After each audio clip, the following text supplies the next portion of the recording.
4.7 재보궐선거가 2주 앞으로 다가오면서 TBS가 YTN과 함께 여론조사를 통해서요. 서울 시민들의 민심을 살펴봤습니다.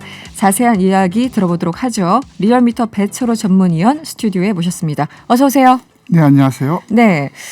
TBS YTN 의뢰로 리얼미터에서 이틀간 서울시장 후보 양자 대결 여론조사를 실시했습니다. 전체적인 조사 결과 그리고 개요를 좀 간단하게 설명해 주시면요. 예, 리얼미터가 TBS와 YTN 공동 의뢰로 지난 22일, 23일 어제 그제죠. 서울 거주 18세 이상 1,042명을 대상으로 실시한 조사였습니다. 오차 범위는 95% 신뢰 수준에서 플러스 마이너스 3.0%를 보인 조사였습니다. 네.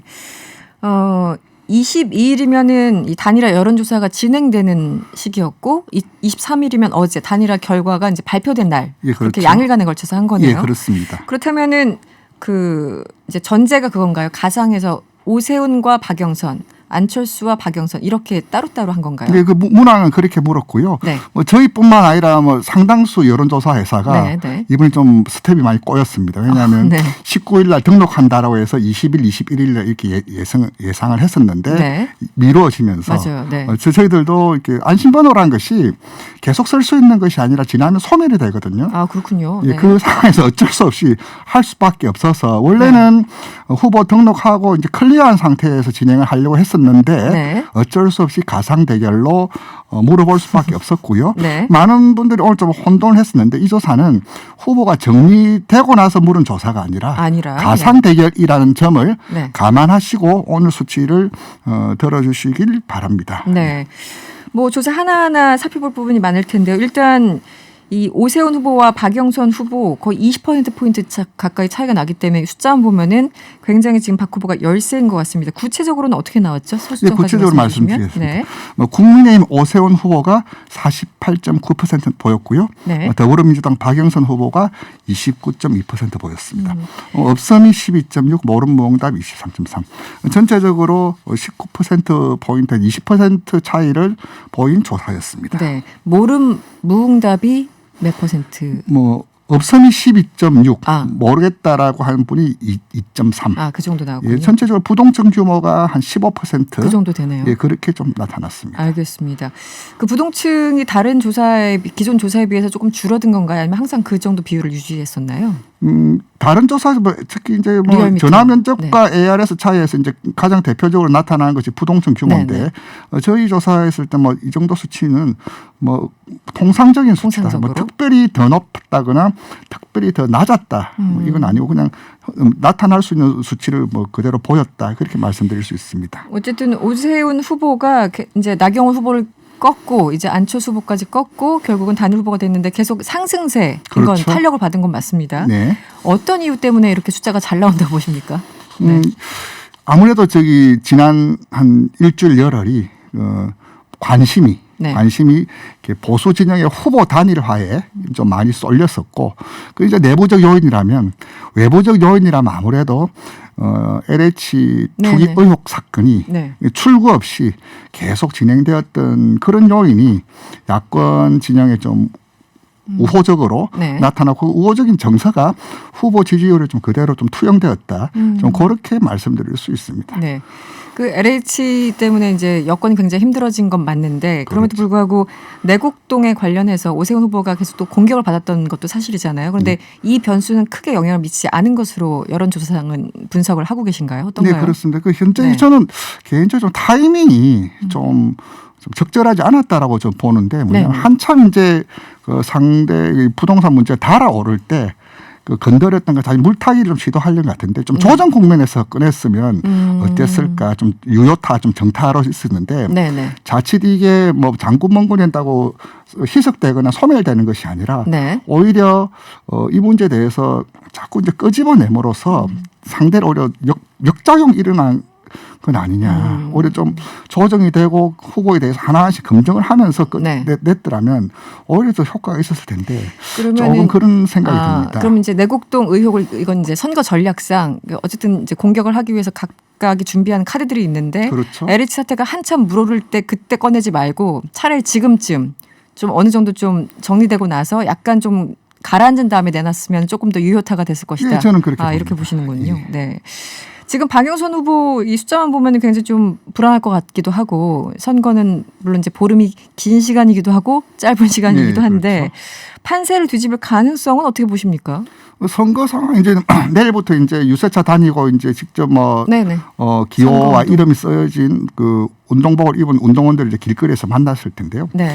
선거 상황에서 그 이주 상황에서 20%는 충분히 앞서가는 후보에게는 안심할 수 없는 수치고 아직은. 쫓아가는 후보에게는 아직도 뭐 절망할 수치는 아니다. 그 가능성은 언제든지 이주면은 네. 충분히 좀 열려 있는 수치다. 저는 네. 그렇게 봅니다.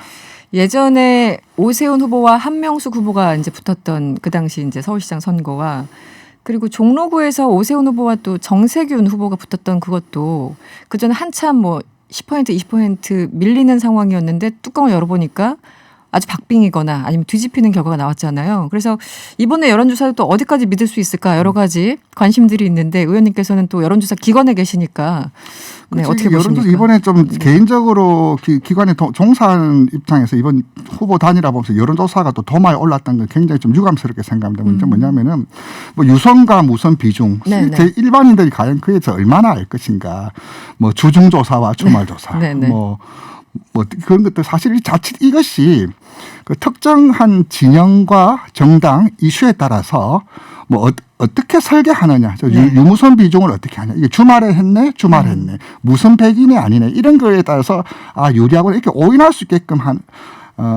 하는 그런 것은 개인적으로 굉장히 좀 안타깝게 생각을 하고요. 문제는 적합도와 경쟁력은 굉장히 차이가 있습니다. 개념적으로 차이가 있고 어떻게 묻는가에 따라서 결과가 달리 나타나는 것을 충분히 수용할 수 있고요. 그 말씀 먼저 드리고 과거 이제 대표적으로 여론조사 좀 빗나간 사례가 이제 방금 말씀하셨던 2010년 선거인데. 그때 그 당시에는 주로 유선 조사를 많이 했어요. 주로 유선, 네네. 유선 조사와 그때 모바일 조사가 이렇게 보편화되기 전이었는데 유선 조사로 하다 보니까 유선 조사와 무선 조사의 응답자 정향성은 분명히 차이가 있습니다. 왜냐하면 지금 나홀로 가구가 이제 전국적으로 800만이 넘어간 상황인데 나홀로 가구에 집에 유선 전화 깔아둔 사람은 거의 없죠. 즉 뭐냐면은 표본 틀에서 이미 나홀로 가구 유선이 없는 사람들은 원천적으로 배제될 수밖에 없죠. 그러다 보니까 그들의 의견을 수집할 수는 없고 그러다 보니까 유선 전화에서 강세를 보였던 흔히 말하는 고연령층, 주부, 자영업층 이분들의 의견이 주로 이제 과대 표집되고 반영하다 보니까 그것이 이제 말씀드린 앞에 그 진행자께서 사례를 든 것처럼 벌써 10년 전 과표집되고 이제는 이제 상당히 이제 그런 요소들이 상당히 이제 제어가 됐습니다. 이제 해법으로 나온 것이 이제 RDD가 나왔다가 이제는 안심번호가 나오면서 이제 표본은 숫자보다는 대표성이 중요하거든요. 얼마만큼 전체를 대표하는 하고 있느냐의 문제인데 안심번호가 등장하면서 상당 부분 대표성이 확보되었고 이제는 발표된 숫자와 결과가 근사한 비슷한 수치를 좀 보이고 있다. 굉장히 안정적이다. 그렇게 말씀드릴 수 있습니다. 알겠습니다. 그 4월 7일 선거일 법정 공휴일이 아니기 때문에 이제 평일이지 않습니까?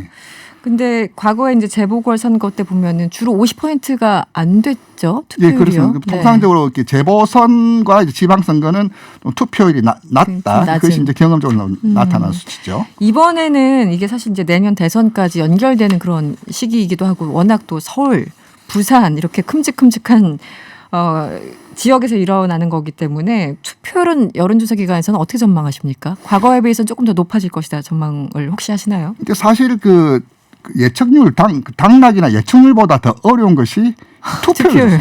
날씨도 또 지장이 그렇죠. 있고. 뭐 날씨 요인 또 이기고 있네라고 하면서 뭐 느슨해지고 또 지고 있으니 우리가 좀 더 결집하자. 이것이 결국 이제 여론조사 수치와 결과치가 왜 다르냐.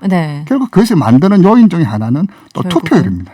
투표장에 나와야 그 수치가 실제 살아있는 결과치로 나오고 투표장에 안 나오면은 아무래도 다운될 수밖에 없겠죠. 뭐 마음은 있지만 집에 계시면 반영이 안 되니까. 그렇죠. 그래서 이번에 이제 그 조사를 하신 것 같은데 그 열혈 지지층들 있잖아요. 반드시 투표하겠다. 적극 투표층. 이번에 같이 조사가 됐습니까? 예, 이번에 했는데 전체적으로 투표할 것 의향은 93.6을 보였고 네. 세부적으로 보면은 반드시 투표, 흔히 저희들이 적극적 투표층이라고 하는데요. 적극 투표층이 77.8, 아마 투표할 것 같다가 15.7 이렇게 나왔는데 투표율은 항상 그 응답 대비해서 네. 어느 정도 좀 줄어들 수밖에 없습니다. 흔히 말하는 저희들이 사회 규범적 응답이라 그러죠.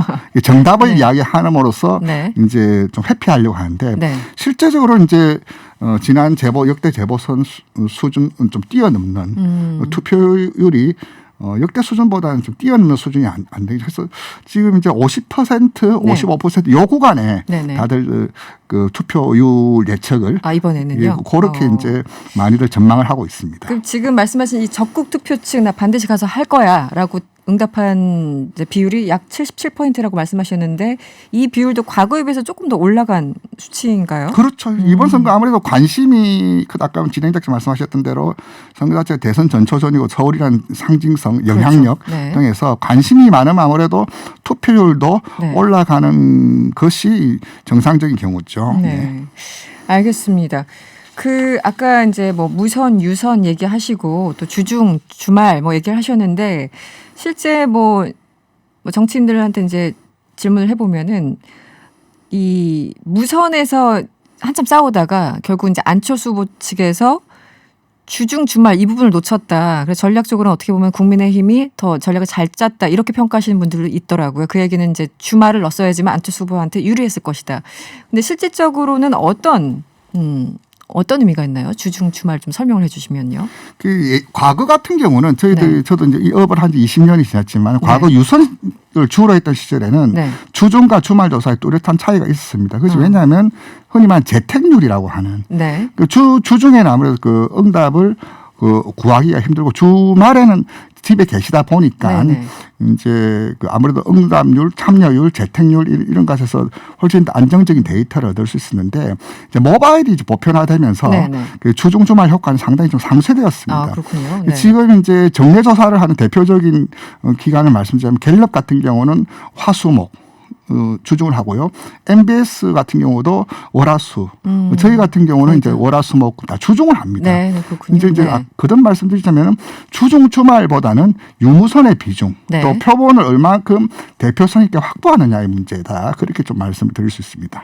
그리고 또 하나 이 단일화 여론조사에서 재질문 이제 문항이 뭐 변수가 됐다라는 얘기도 있고 어떤 의원들은 이제 나경원 후보가 오세훈 후보에게 당내 경선에서 진 이유가 재질문이 들어가서 졌다 이렇게 또 평가하시는 분들도 있는데 이 부분은 어떤 의미인지 설명을 좀 해주시죠. 그래서 보통 이제 재질문 횟수를 넣느냐 안 넣느냐도 단일화 조사에서 큰 쟁점 사항입니다. 보통 이제 탑 오브 마인드라고 그러죠. 먼저 생각나는 후보, 강하게 자리 잡고 있는 사람 후보들에게는 재질문이 없는 경우는 굉장히 유리합니다. 재질문이 없을 때는 아마 제 개인적인 소견으로 나경원 후보가 되지 않았을까 싶은데 재질문이라는 게 뭡니까? 한 번 더 생각해보니 충성도는 낮지만 대부분 관여도는 낮죠. 관여도가 낮다. 그리고 중도층 이런 분들이 이제 재질문했을 때 응답률이 많거든요. 즉 한 번 더 생각해보니 그렇다라면 처음에는 모르겠지만 생각해보니 그 사람 아니냐. 이제 그런 데서 강세를 보였던 포지셔닝 되어 있는 후보.